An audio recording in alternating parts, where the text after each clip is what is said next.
Tak hanya Gubernur Sumatera Utara Bobi Nasution yang kini berada di Jakarta, namun Gubernur Aceh Muzakir Manaf atau Mualem juga kini berada di Jakarta.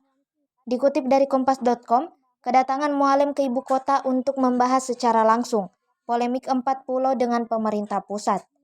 Bahkan dari keterangan Kepala Biro Pemerintahan dan Otonomi Daerah Setda Aceh, Syakir, keberadaan Mualem di Jakarta adalah atas arahan langsung dari Presiden Prabowo.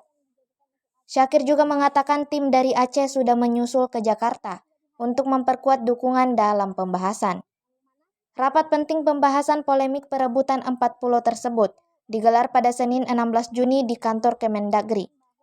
Meski tanpa kehadiran Mendagri Tito Karnavian, Wakil Menteri Bima Arya hadir.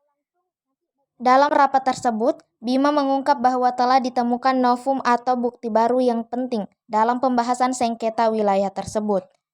Bima melanjutkan bukti itu bisa menjadi landasan kuat untuk menentukan keputusan kepemilikan pulau tersebut.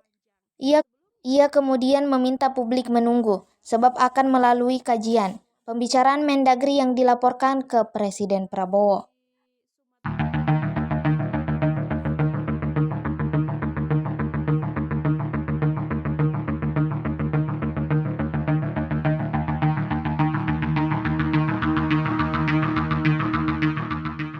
Download Tribun X sekarang, menghadirkan lokal menjadi Indonesia.